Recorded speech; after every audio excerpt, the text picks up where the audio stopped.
surprised so many of you show up tonight. Why? Given the weather and all that, so well, welcome. We got 2 more weeks to go. So, but before I jump into my topics for tonight and next week, do we have any teams who's ready to tell us what they have done?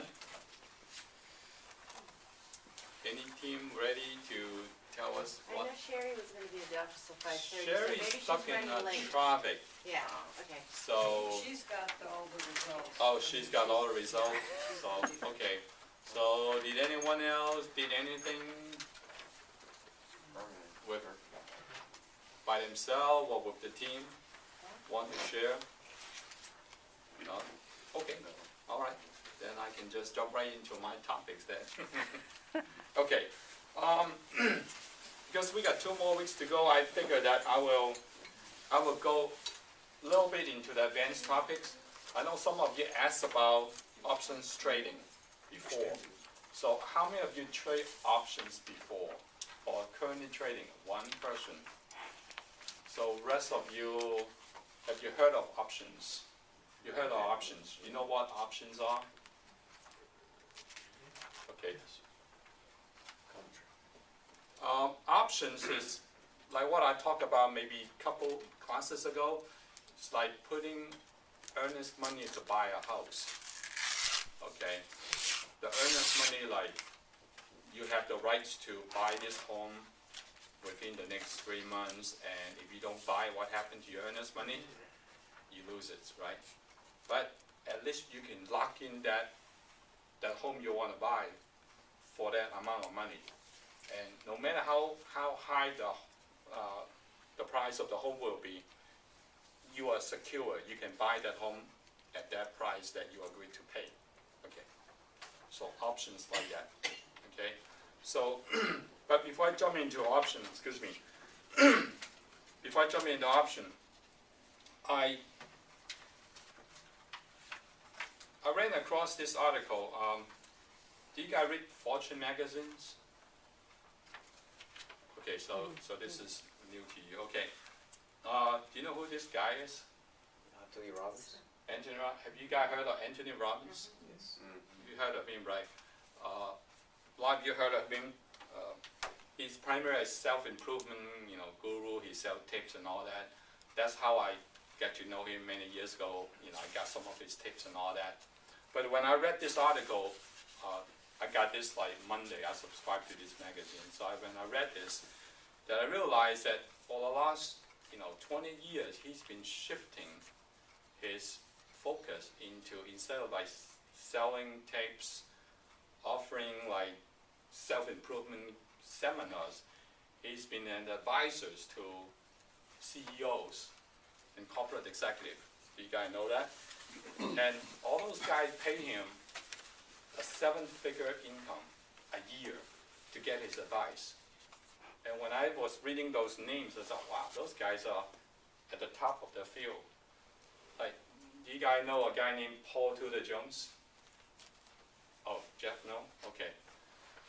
Paul Tudor Jones, his legend started when he correctly predicted the October 1987 stock market crash. How many of you remember that stock market crash? Okay, that Black Monday, what they call the Black Monday.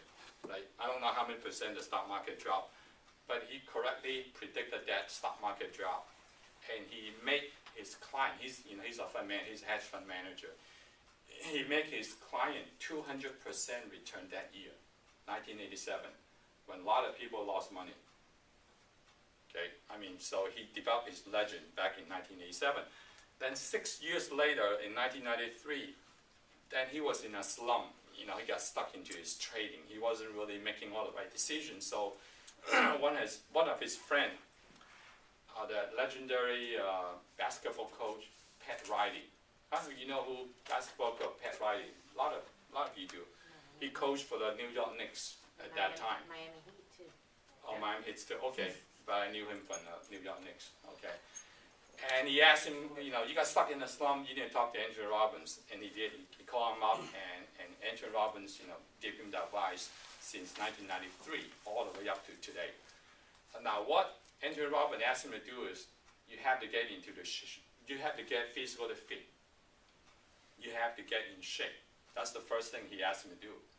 Apparently, he was not in shape. And he did. He got into shape, and he helped him to develop a system of trading.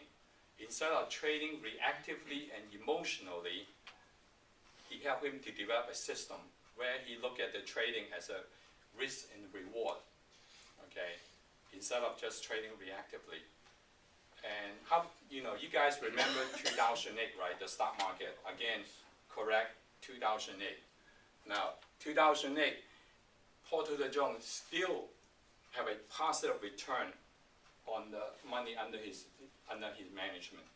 I think he managed by $15 billion or plus or minus like 1 or 2 billion. So he's a very, very highly influential investment, guy. He's a very, but he paid him over 7-figure income plus a portion of his return from the hedge fund. Hey, Anthony Robbins. So I thought, wow, this guy really was something, right? And I also read about how he helped the founder of Salesforce. I don't how many of you know Salesforce? Salesforce is, you know Salesforce? Yeah. Okay. Oh, yeah, okay. Just from the information I got, Salesforce is one of the larger software company.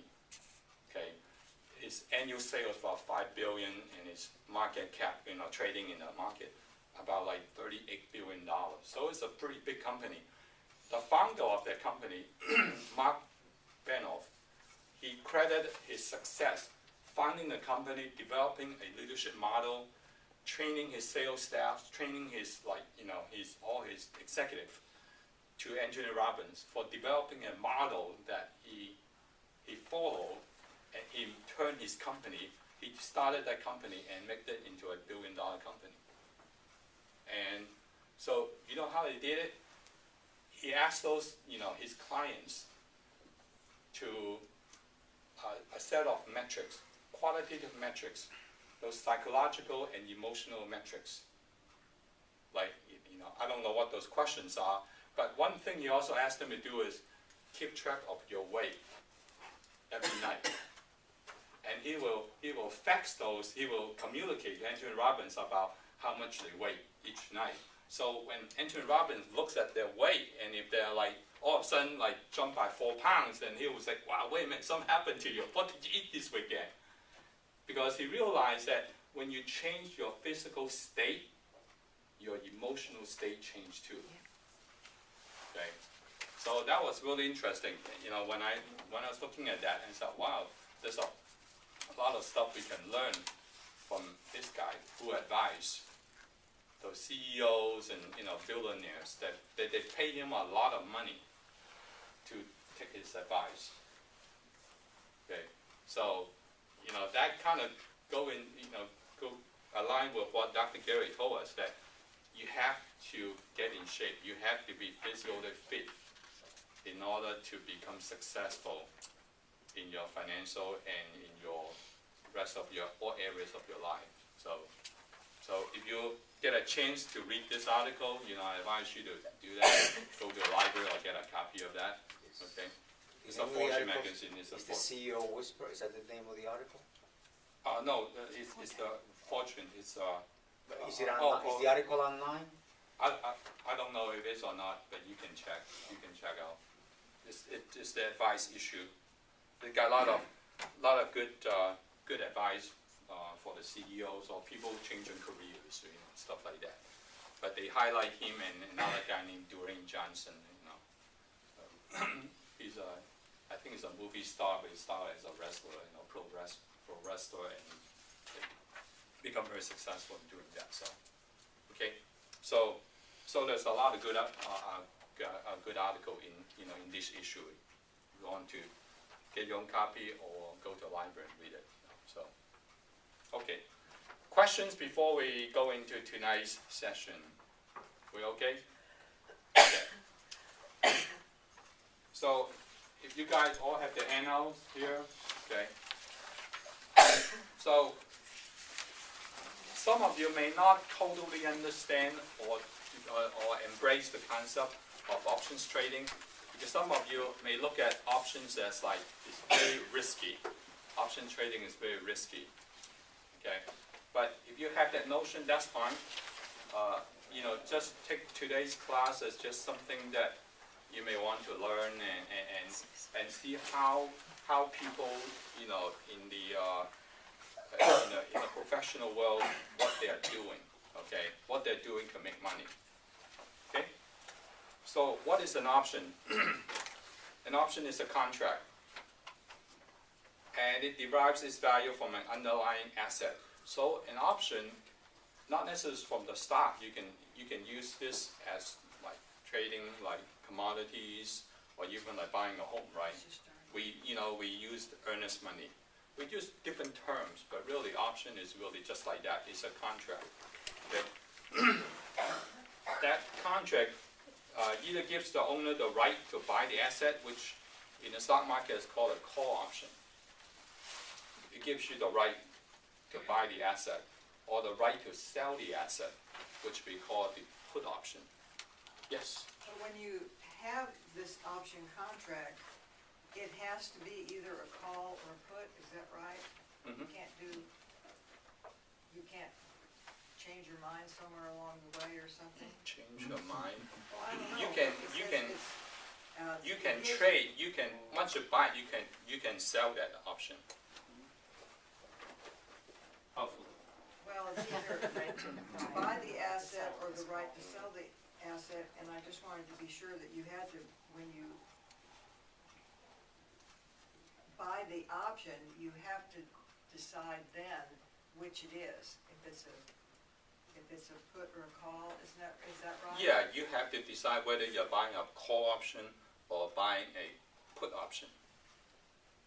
Okay. For example, like, why would people want to buy a call option? Let's focus on call option first, right? Okay. Okay. Let's say you are interested in a stock, but you don't want to invest so much money on this stock yet.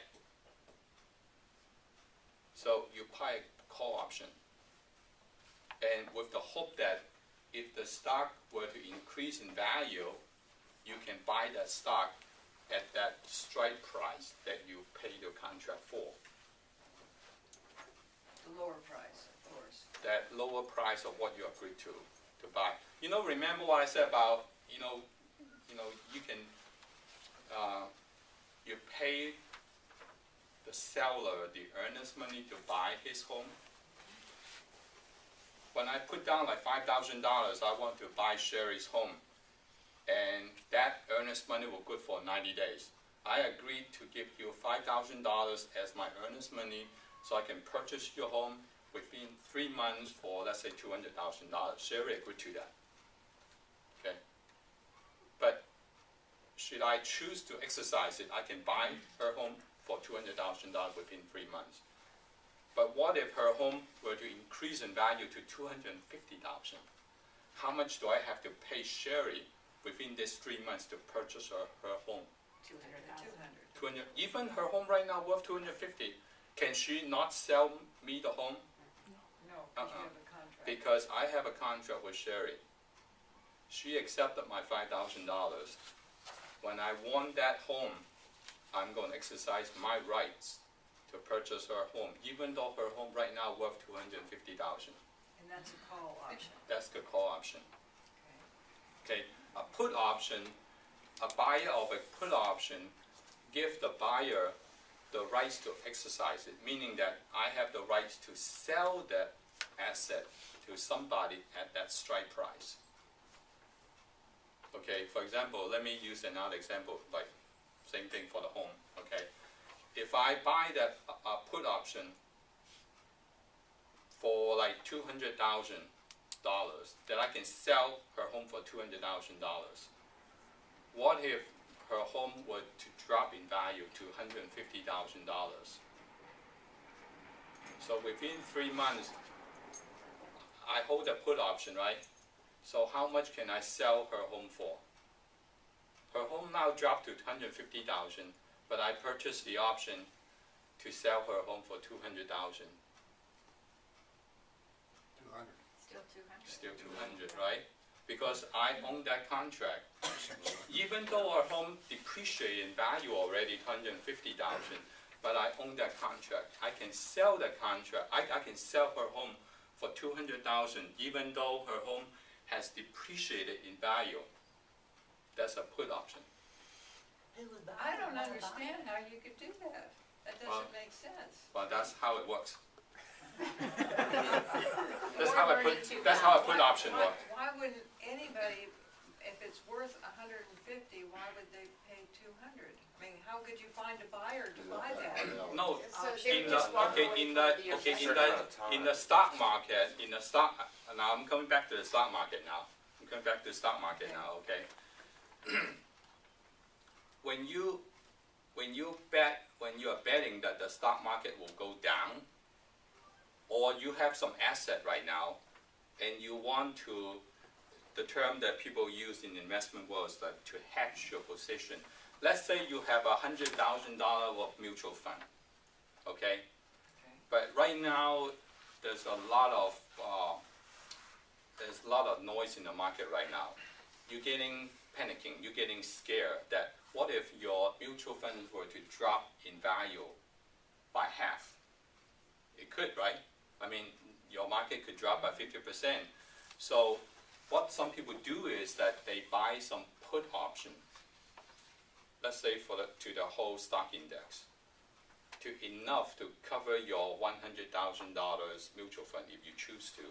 Now you got to pay some money. Looking at that as like insurance. Okay. Perhaps look at put option as like you have your home. You have to buy homeowner insurance, right? Right. Do you complain when your home don't get burned down and say, oh gosh, I wasted all my insurance money. My home didn't get burned down. I lose my insurance money. Do you ever say that? Then why you keep paying insurance? Because you have to. Right. Right. Because you're betting that if something happened to my home, I'm protected. So some people use put option as an insurance. Just in case it depreciates in value, then I can have the put option to sell my asset to someone else at the value that I set. So that's what people use a put option for. At the value that you set. Right, your strike price. So when you buy that put option, let's say at the time that you bought it, Mm-hmm. the value was $100, Right. and you're buying a put, and your price that you think it might go to is $50, Right. and you're betting that in case it goes to $50, that you can sell it for 50, No, sell for 100. you can sell it for 100. Right. Who would buy it? There's people who buy it. You just have to pay enough premium to get that. Enough premium. Right. That's what the option price comes in. That's another section called a option pricing model, which people develop to answer your question. Like, it has value. It has time value. So you have to pay enough money to get that contract, to get that put option. So you can own that. When you own that Are you contract, making money out of this? some people are. If you know what you're doing. Okay. Just bear with me, okay? Okay. Just bear with me. I don't expect people to understand it the first time, but just know that, just maybe have some intuitive idea of how the option world works, and it would take a lot of learning if you choose to. You don't have to, but just that I'm presenting, that's why I call it advanced topics. I'm presenting as a concept as like, hopefully there's some entertainment, okay? To see how people are making a living doing option trading. One of the reasons why people do options trading is leverage. Leverage, okay? What's leverage? Meaning that you can use only a small percentage of the money to get a higher return. Okay, so that's why people use options trading, using option instead of just buying the stock outright. Okay? Well, here's a question. Yes. If, do you own the stock already if you're going to sell, or is it just an option for somebody else's? Depending on how you're using it, you could own an option. I mean, you could own the stock and also buy or sell options. On your very own? Right. I haven't get into that strategy yet. I'm just touching on the simple concepts, the definitions. Then you can use those definitions. I mean, you can use those strategies to your advantage. Okay. So next week, I will cover what they call the delta neutral trading. Okay. Again, those advanced topics. You know, I'm just exposing the concepts to you. It will take a lot of learning. I mean, if people charge like $5,000 per weekend session to teach the options trading. There are people pay $5,000 to attend a weekend trading. Do you believe it? The room is packed. So you don't understand that? That's okay because it takes a lot of training. People make a lot of money teaching option trade, right, Jeff? Yeah. To learn options? Yeah. Okay. So I'm just opening up some advanced topics to you guys. So, you know, hope that open your mind about learning, and some will pick up, some will say, wow, this is too much. Yes. I know that there's a lot of systems. Yeah. You recommended William O'Neill's book. Yeah. And you use the Ken Slim system. Yes. Is that a system that you would recommend? That's one of the systems I use. At least that's a start. Okay. Okay. But I use options myself because it gives me leverage. And what system do you use for options? You use a variety of different systems? Yeah. I if I were to give you a single answer right now, it's not going to be your service. Okay. It, Because I can go You look need- into the system myself. That's all. you can go into the system yourself, but you have to understand how the strategy works. So it's not like just subscribing to a website and learn it. You really have to learn it. Otherwise, you could lose money. I don't advise people to jump into it right now. I'm just opening up some advanced topics for you guys to know about. Okay, so, okay. Can I go into the material? Yes. Okay, so the key idea here is that the owner of an option has the right, not an obligation. Meaning that when you purchase the option contract, you have the right, but not an obligation. You don't have to, but it gives you the right, not the obligation. You know the difference between the two, right? You can exercise it, or you don't have to exercise it. Okay, it gives you the right, not an obligation. Okay, so number 2, what is volatility? Volatility. Okay, volatility is measure of the stock price movement. Really, volatility can be applied to many areas of our life. Let's use real estate again, because when people look at like stocks, oh my gosh, you know, it's too complicated. Let's look at the housing.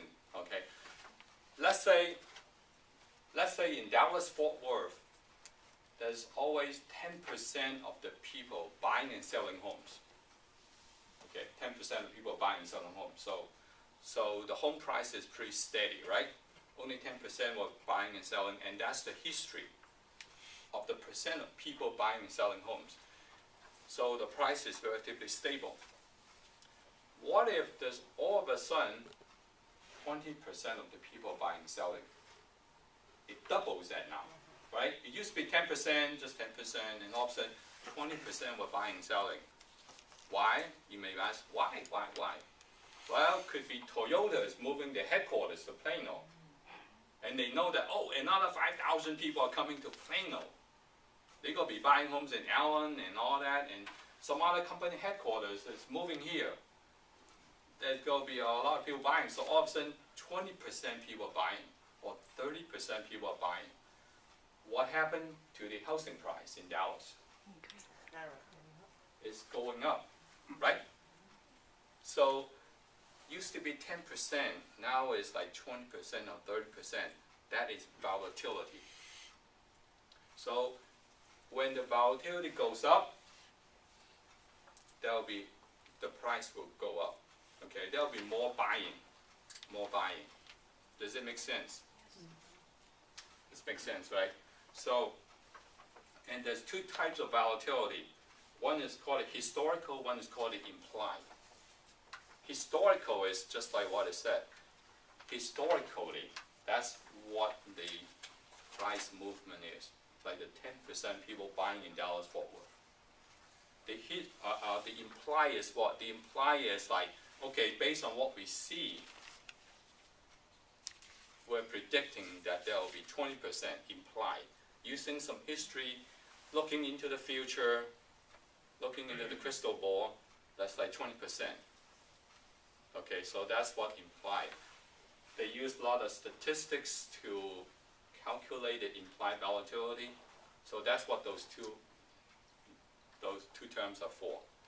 And it will become obvious why in the options trading you need to know those implied and the historical volatility. Okay? So let's look at this S&P 500 index chart, okay, which I pulled yesterday. So this is as of yesterday now. Okay, this is a 12-month volatility chart. The area in yellow, that is the stock price of the S&P. Right now, the stock price roughly about 2,000, right? Roughly about 2,000, okay? So, and the blue line is the implied volatility, and the red line is the historical. So what they did is they plotted over a 12-month period. So if you look at my lower left-hand side of this chart called IV, IV is implied volatility. When the implied volatility is trending lower, what does lower mean? Meaning that there's less price movement, right? If it's less price movement, meaning that it's cheap. Okay, when it's cheap, okay, and people are buying, you see the stock price, okay, or the S&P is going up. And what happened when the implied volatility is trending higher?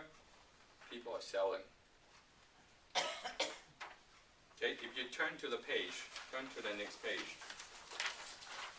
it really gives you what I put up here. When the implied volatility is high, options tend to sell at a premium. It costs more. When it's low, options tend to sell at a discount. What happens if it's a discount? Then people want to buy at a discount. Remember when you go to a department store, right? When you see discounts, 50% off, buy one get one free, what do? You buy, right? Right? You may not need it, but when you see the 50% off discount side, you want to get more, right? Yes. So when you hear the word discount, you buy. Okay. So in an effort to trade options successfully, it is important to understand the relative price history. Okay. If you understand that relationship, so when you are going, either you're going to buy an option or you could sell an option too. Okay. So sell an option is like you don't own the home, but you can sell the option of selling your home, which you don't own yet. It's an interesting concept, right? It's like you sell something you don't have, but you have to buy back at whatever price, and then sell it to somebody who wants to buy at a cheaper price. Okay, So, remember what I said earlier about Anthony Robbins. So he advised Paul Tudor Jones, okay? He helped him develop a system of risk and reward. And I mean, I'm surprised. It's like, wow, you know, he's been telling him to do that for the past 20 years already. No wonder Paul Tudor Jones became so successful in the hedge fund business. Okay, if you look at this, I'm just giving you an example here. If you're going to, you could be buying and selling stocks too, but it really works best if you are trading options, that you have to understand what a risk and reward chart is. Okay, you have to treat this like a business. So unlike before, if you just buy a stock, you're hoping what? You're hoping the stock will go up. One direction, right? How many directions could your stock move once you purchase your stock? Go sideways or down, or up. Up, down, sideways. Three-way, right? It could go three-way, down, up, or sideways. So if you're buying your stock, you're hoping your stock will move up, right? So you're hoping you're going to be 33% chance right. And next week when I'm going to show you the delta neutral trading is that you increase your 33% chance to 66% chance. Will it be better if you have 66% chance being right Yes. instead of 33% chance? Absolutely, right? So that's what the options trading can help you to improve your chance. But let's go back to here. This is, I pulled this is the chart for yesterday, the risk reward chart. So this is a stock called Visa. You guys heard the Visa, right? The stock symbol is V, it's a big V, right? So if you were to buy this stock at the current price, it will cost $250,000. I mean, yeah, $250, one share. So if you buy 100 shares, how much you have to pay? 25,000, right? 250 times 100. So you have to put up $25,000 to own 100 shares of Visa. Okay. What if I were to tell you that you can buy and call options that you agree to pay $250 before the third Friday in December? And how much you have to pay? Like when I checked it yesterday, you only need to pay $6.70. Okay, you know, on this little circle, buying a call option, buy one V, you know, Visa December 14, 2014, okay, $250 call. So you pay $6.70 per share. In options trading, they always do a round lot, like one contract. One contract is 100 shares. You always buy like one contract of 100 shares of that contract, what they call option contract. So you could only pay $6.70, which 100 shares is what? How much? $670. You own that rights to buy that stock before the third Friday in December for $250. What if that stock were to go up? You can still buy that stock for $250, even though the stock keep moving up. Now, the current stock price of Visa is $250. So on the risk reward chart, if you look to the left-hand side, that is how much money you could make. And the amount below zero is how much money you could lose. Okay, since you are spending $670, that's how much you could lose. That's the most you could lose.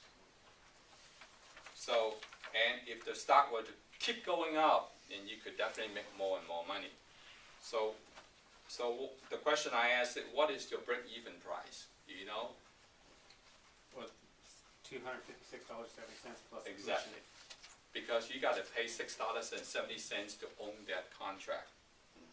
And if you were to buy the stock at $250, your cost per share is $250 plus $6.70 for your contract. So your break even is $256.70, exactly. Is that if you exercise the option to buy, or, I mean, is that, you're gonna have to pay that regardless of anything? Is that gonna be a cost that? You have to pay, when you buy the contract, you pay $670. You're not gonna exercise it unless you Yeah. wanna pay the. Right. Unless it goes in 25,000. the direction you want it to go, you're not gonna exercise it. You can set, as long as this has value, which if it's going in your direction, it's gonna have value, Okay. then you sell the option for the hopefully Right. higher value. Okay, Yeah, that's exactly right. Now, remember what I said, the options give you the leverage. If you have to buy the stock outright, you gotta pay $25,000 for that 100 share, right? But if you only pay the option, you only pay $670. Okay, that's leverage. $25,000 versus 670. So that's leverage. So if you look at that chart, I know it's kind of small. Look under that table, under the current price of Visa, it has the percentage. So depending on what that stock price is, it will give you your percent return. Okay, so on the lower chart now, the probability chart. What I point here is that there's a 40% probability that the stock price is at $263 on or before December 19, 2014, the third Friday in December. So what happened when the stock price is $263? Then your return will be 100%. Because you pay $670, you will earn $670 plus whatever money that you earn. 100% return. What if it didn't get there? Okay, if it didn't get there, fine. If you may get there, you may get like $258. Okay, you will make less than 100%. You may make like 40–50%. Still good, right? What if the stock goes the other way? Well, if it fall below that, fall below $250, then you could lose that $670. Okay, but with the calculator like that, you know your probability of success. So you know your risk, you know your reward, and you know your probability. And you can adjust your trades as it moves. Yes, Karen? How do you see the 40% in this? Oh, How do you read it? in the tool, when you move your cursor, it will tell you what percentage of that. Oh, each strike price is? Not the strike price, but if you move along that line, Yeah. then it will Oh, pop the up. implied price line? Yeah, and yeah. Projected price line? Right, yeah.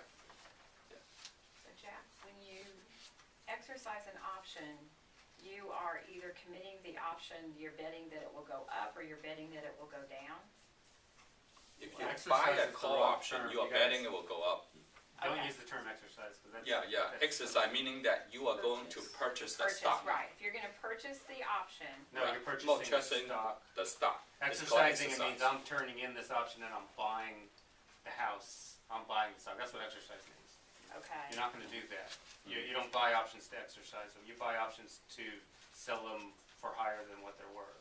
okay. You're not gonna do that because, I mean, if you're only putting in $670, and then when it comes to term, you wanna sell that option before it comes to term, or you have to pay $25,000 to get your profit of, and your $670 back. So unless you wanna do that, you're not exercising your options. That's, I'm just saying it's the wrong Right, term. right. You don't have to buy the stock to make money. If Right. it goes You're making money above, with the option. right, in if the that. stocks were to go at $263, getting close to the third week, Mhm. really, by the way, you don't have to wait until the third week in December. Right. Let's say you buy the option today, okay? And let's say on Friday, the stock goes to $263. You could sell your option and make 100% return.